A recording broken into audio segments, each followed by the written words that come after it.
사람이 스스로 판단할 수 있는 나이가 몇 살 정도일까요? 만 18세? 19세? 사람마다 다르겠지만 보통 선거권이 주어지는 만 18세가 아닐까 생각합니다. 미국에서는 대부분 만 18세가 되면 부모를 떠나서 집을 떠나서 독립을 합니다. 그래서 미국에서는 만 18세가 되면 선거권을 줍니다. OECD 대부분 나라에서는 만 18세가 되면 선거권을 주는데 우리나라도 만 18세가 되면 선거권을 줍니다. 스스로 결정할 수 있다는 말은 그 결정에 책임을 져야 한다는 말입니다.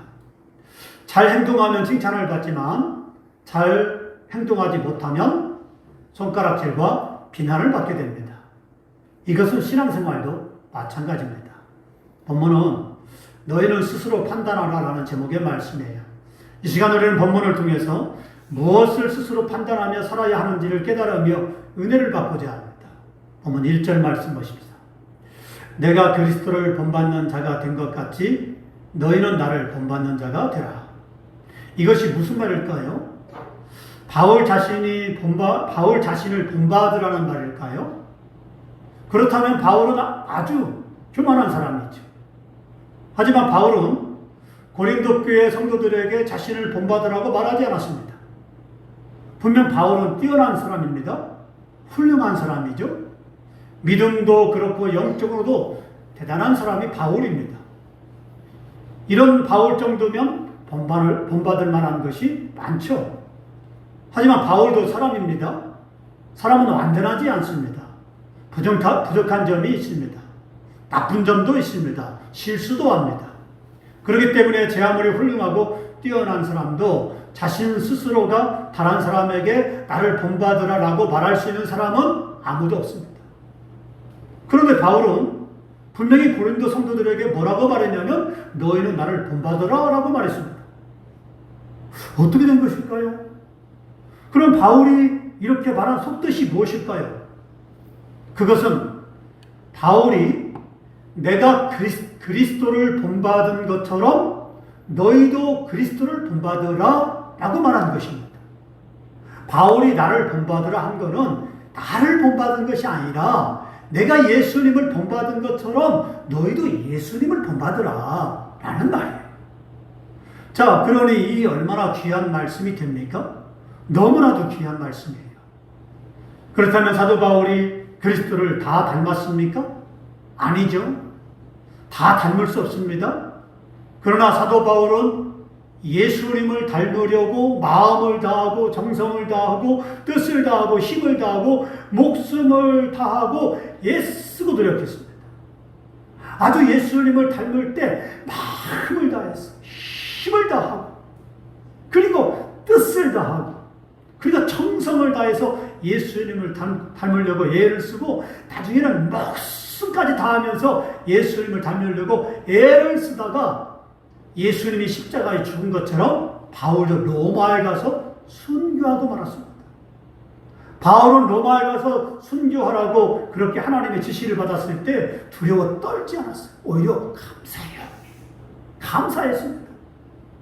그래서 이제는 바울은 이제는 그렇게 로마로 가기 전에 예루살렘에서 스스로 잡혀졌습니다. 바울이 만약에 스스로 잡혀지지 않았더라면 로마에 가서 순교하지 않죠. 또 바울은 똑똑한 사람이고 바울은 능력 있는 사람이에요. 그렇기 때문에 바울은 재판에서도 얼마든지 자기의 무죄를 주장할 수 있었고 또 나는 무죄하다 한마디만 했으면 바울은 석방될 수 있었습니다. 근데 바울은 뭐라고 했습니까? 아니다. 나는 로마에 가서 황제 앞에 가서 황제에게 재판을 받겠다. 나는 로마 시민권자다. 라고 말했기 때문에 바울은 로마로 호송당했고 로마에서 순교를 당하고 말았습니다. 자, 어떻습니까? 이게 예수님을 본받는 것이죠. 바울은 자신이 그렇게 예수님을 닮으려고 애쓰고 노력한 것처럼 고린도 교회 성도들이 예수님을 본받았으면 하는 마음에서 이 말씀을 한 것입니다.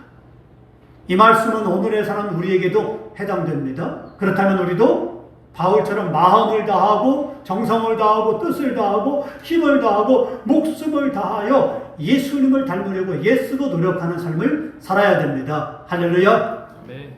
이어서 바울은 이렇게 말씀합니다. 본문 2절 말씀 보십니다.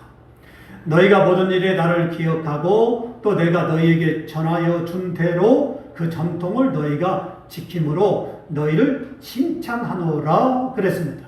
바울은 고린도의 복음을 전해서 고린도 교회를 개척하여 세웠습니다. 고린도 교회 성도들은 바울의 복음을 받아들였죠. 이 점이 중요합니다. 주의 말에 순종하는 것도 중요하지만 주의 종이 전한 하나님 말씀에 순종하는 것 더 중요합니다. 바울은 고린도 교회 성도들에게 내가 너희에게 전하여 준 대로 그 전통을 너희가 잘 지킴으로 너희를 칭찬하노라 그랬어요. 자, 여기서 전통은 교리보다는 교회 관습을 말하죠. 자, 각 교회 가면요 전통이 있어요. 아름다운 전통, 신앙의 선배들이 지켰던 전통, 그죠? 여러분의 집에도 그렇지 않습니까? 여러분의 가문의 전통, 또 여러분의 부모의 전통이 있어요. 자, 그것을 부모는 아름다운 것이고 좋은 것이기 때문에 자녀들에게 이제는 지키기를 원합니다. 이렇게 살아라, 저렇게 살아라. 할아버지가 이렇게 말했다. 그래서 우리가 추석에나 설날에 모이면은 이제는 우리 조상들의 이야기를 해주죠. 할아버지는 이렇게 살았고 할머니는 이렇게 살았고 이렇게 했는데 그분들의 인격이 참 아름다웠다. 참 그분들의 성격, 성품이 아름다웠다. 우리도 본받아야 되지 않겠느냐. 우리 할아버지 할머니가 이렇게 믿음이 좋았다. 하나님 정말 열심히 섬겼다. 정말 새벽 예배에 한 번도 빠지지 않고 나갔다. 그러니 우리도 그렇게 하나님을 섬겨야 되지 않겠느냐? 라고 말합니다. 이게 전통이에요. 그러니까 바울도 어떻게 했느냐? 고린도 교회의 전통을 전했어요. 말씀만 전하는 것이 아니라 하나님을 섬길 때는 이렇게 섬겨야 되고 저렇게 섬겨야 되고 신앙생활은 이렇게 하고 저렇게 하고 그리고 예수 믿는 사람들은 이렇게 살아야 된다 저렇게 살아야 된다라고 말씀을 가르쳤어요. 우리가 예배를 드릴 때마다 첫째로 꼭 하는 것이 있죠. 그것이 무엇입니까? 예배 시작하게 되면 우리가 첫 번째 하는 것이 있어요. 무엇이에요? 엄마? 몰라요? 신앙 고백이죠. 그죠? 예? 자, 신앙 고백입니다. 신앙 고백으로 사도신경 하겠습니다. 사도신경으로 신앙 고백하겠습니다. 이러죠. 자, 사도들이 초대교회에 가르쳐 주었고 오늘 우리에게까지 전해져 내려와서 가르쳐준 전통이 뭐냐면 신앙 고백이에요. 자, 이 신앙 고백. 그런 신앙 고백이 무엇입니까? 나는 이렇게 믿는다. 우리는 이렇게 믿는다. 라고 사도들이 고백한 것이 신앙 고백이에요. 그래서 우리가 신앙 고백대로만 예수님을 섬긴다면 그 사람은 누가 보든지 칭찬받는 그리스도인이 될 것입니다. 그러므로 우리는 신앙 고백대로 신앙생활을 해야만 됩니다. 할렐루야. 그 다음 사도 바울은 이렇게 말했습니다. 보면 3절로 5절 말씀 보십시다. 그러나 나는 너희가 알기를 원하노니 각 남자의 머리는 그리스도요 여자의 머리는 남자요 그리스도의 머리는 하나님이시니라. 무릇 남자로서 머리에 무엇을 쓰고 기도나 예언을 하는 자는 그 머리를 욕되게 하는 것이요 무릇 여자로서 머리에 쓴 것을 벗고 기도나 예언을 하는 자는 그 머리를 욕되게 하는 것이니 이는 머리를 민 것과 다름이 없음이라 그랬습니다. 이것은 교회 안에 영적인 질서가 뭐냐라고 말한 거예요. 사도 바울은 고린도 교회 성도들이 교회 안에서 권위와 영적 질서를 알기를 원했어요.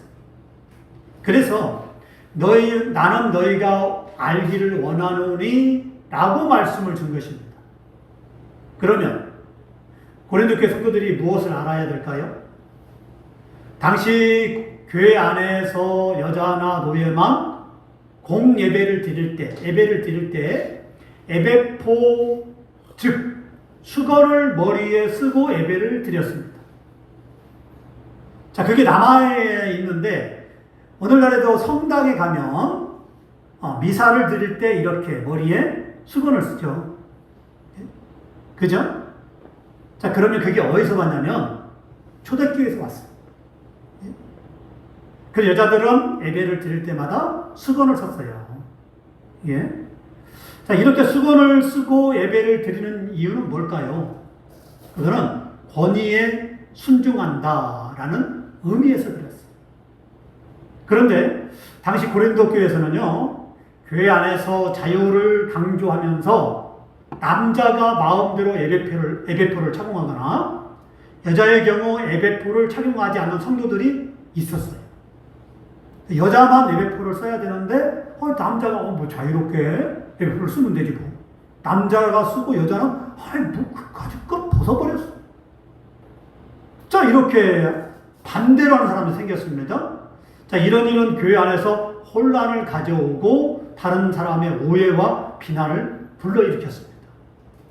이것에 대해서 사도 바울은 공예배 때 남자가 예배표를 머리에 쓴 것은 그 머리를 욕되게 하는 것인데 이것은 자신 스스로나 다른 사람으로부터 여자나 노예로 여기게 하는 오해를 불러일으켰을 뿐만 아니라 공예배 때 여자가 예배표를 벗는 것도 그 머리를 욕되게 하는 것이었어요. 자, 또 하나 공예배 시 남자가 머리에 예배표를 쓸 경우 믿지 않은 자들로부터 이 기회는 남녀 사이에 구별이 없는 무질서한 집단이거나 혹시 동성연애자 단체이거나 노예로 이루어진 단체로 오해받을 수 있었습니다. 그죠? 왜냐하면 교회 안에서는 노예가 예배표를 쓰고 여자도 예배표를 쓴단 말이에요. 그러면 남자들도 다 예배표를 써보세요. 그러면 세상 사람들이 봤을 때 저 교회는 가만히 봐. 예배표를 쓰고 예배를 드리네? 그러면 다 노예들만 모였구나. 이렇게 오해를 할 수 있죠. 또 뭐야? 저 교회는 무슨 저기 무질서해. 그거 우리도 안다. 믿는 사람은 예배표를 쓰는 걸 우리도 아는데 뭐야 저게? 바꿔서 있네? 아우, 저 교회도 아닌가 봐. 이렇게 오해를 받을 수 있다 이 말이에요. 우리도 그렇잖아요. 예수 믿는 사람들이 교회에서 우리가 잘못했을 때 세상 사람들로부터 치탄을 받잖아요. 뭐 교회가 저래? 뭐 예수 믿는 사람이 저래? 라고 그렇게 비난을 받죠. 그런 것처럼 마찬가지입니다. 그러므로 남자는 공예배 때 머리에 예배표를 쓰지 말고 여자는 예배표를 벗지 말라고 한 것입니다. 할렐루야. 그 다음 본문 5절로 12절 말씀은 교회와 가정에 대한 하나님의 창조 질서에 따른 영적 권위와 질서에 대해서 말씀을 하고 있습니다. 물어볼까요? 닭이 먼저일까요? 계란이 먼저일까요?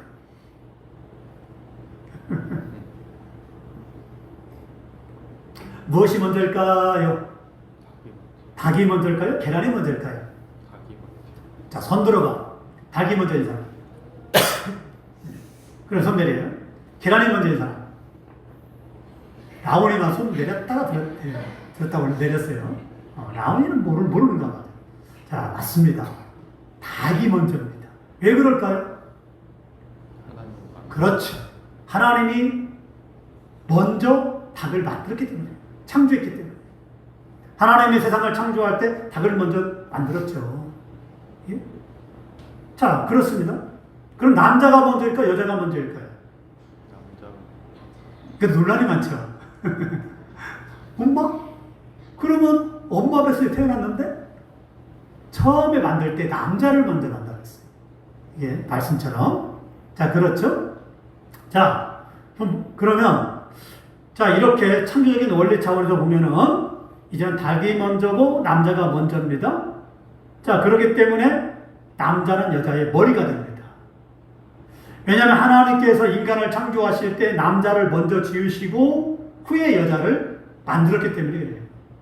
본문 7절의 말씀을 보면 남자는 하나님의 형상과 영광이니 그랬고 본문 8절에도 여자가 남자에게서 났다 그랬고 그랬습니다. 그러므로 교회적으로 모든 본문 10절의 말씀처럼 여자는 권세 아래에 있는 표, 즉 에베포를 머리 위에 두어야 하며, 가정적으로 본다면 본문 9절의 말씀처럼 여자는 남자를 위하여 지음을 받았기 때문에 여자는 남자의 권위에 복종해야 된다라고 말씀하고 있어요.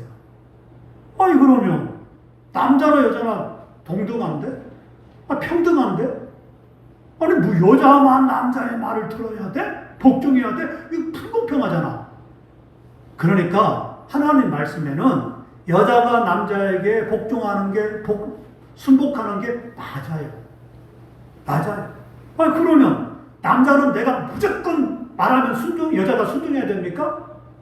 합당하지도 않고 막 말하고 노예처럼 그렇게 순종해야 되는 거예요? 아니라는 거예요. 분명히 성경은 말씀하고 있습니다. 자, 뭐라고 했습니까? 분명히 여자는 남자에게 죽게 하듯 복종하라 라고 했는데 그 뒤에를 보세요. 그 뒤에를 안 보기 때문에 그래요. 이게 남자는 자기 아내를 자기 몸처럼 사랑해라. 네? 아니 그러면 내 아내를 자기 몸처럼 사랑하는 사람이 막 대합니까? 때립니까? 욕합니까?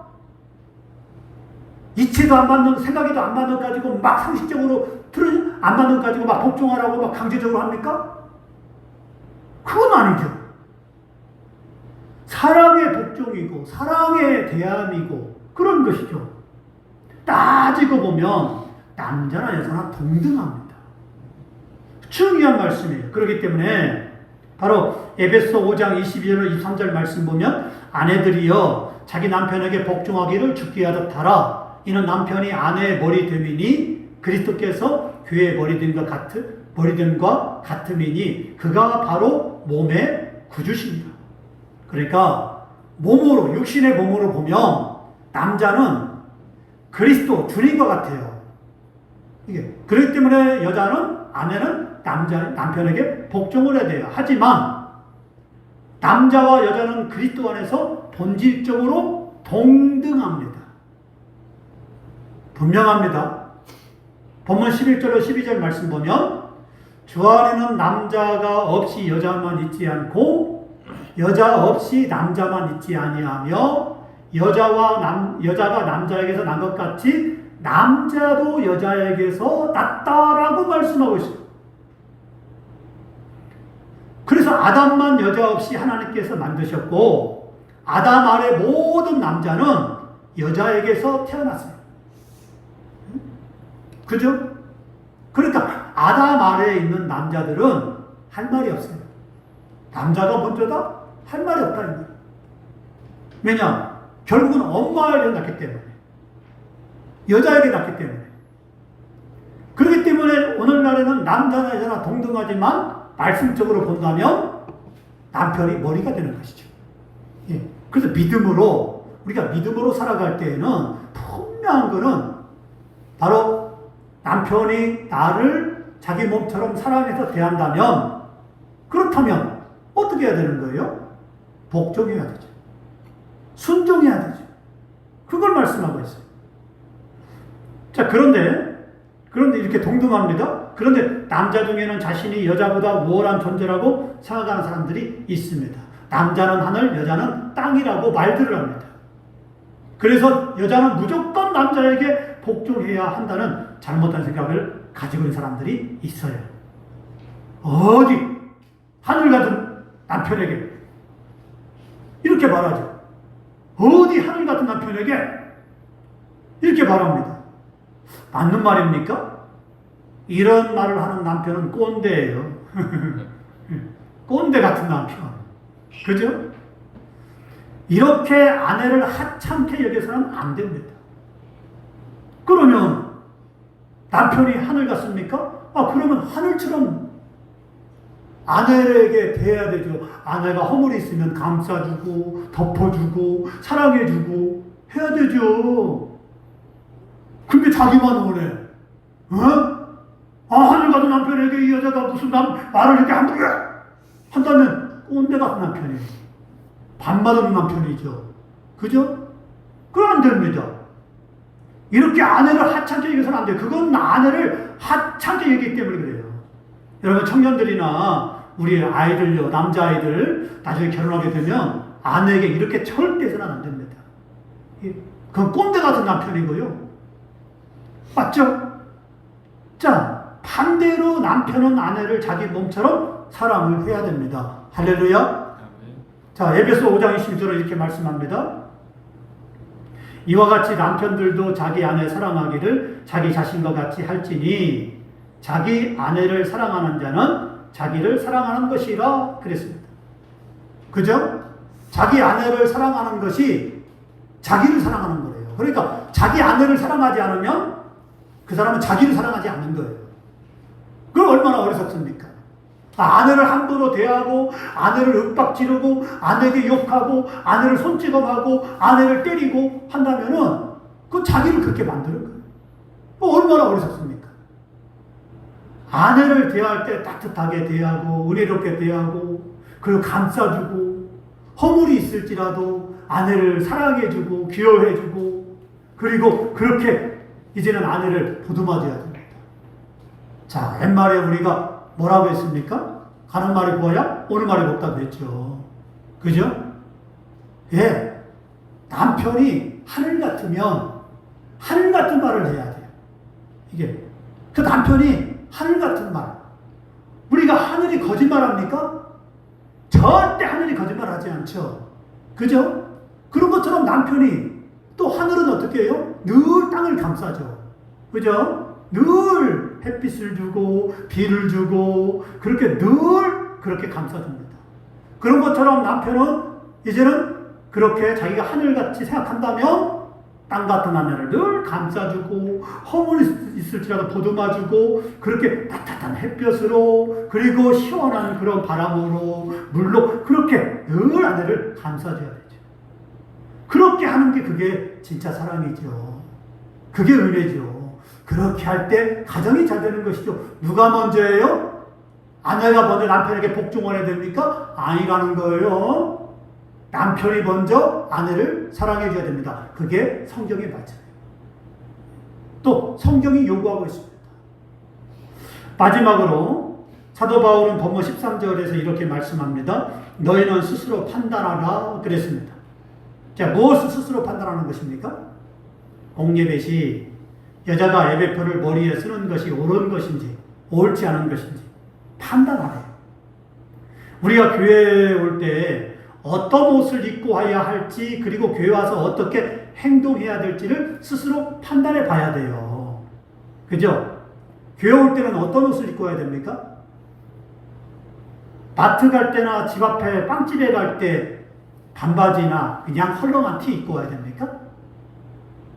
아니면 교회 올 때 실내화를 질질 끌면서 와야 됩니까? 아니죠. 교회 올 때는 결혼식에 갈 때 입는 옷, 가장 좋은 옷, 예? 그런 내가 생각할 때 가장 좋은 옷을 입고 교회 와야 되죠. 왜냐? 전능하신 하나님을 만나는 거잖아요. 하나님께 예배드리는 오는 것이 교회잖아요. 그래, 예배라는 건 하나님을 만나는 시간이거든요.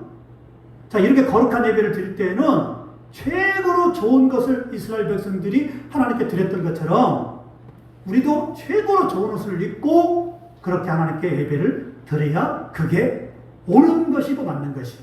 할렐루야. 그런 믿음을 가져야 돼요. 또 아이들 같으면 교회 왔는데 웃고 떠들고 장난치며 예배를 준비해야 됩니까? 아니면 조용히 경건하게 예배를 준비해야 하겠습니까? 우리는 바울의 말처럼 스스로 판단해 봐야 돼요.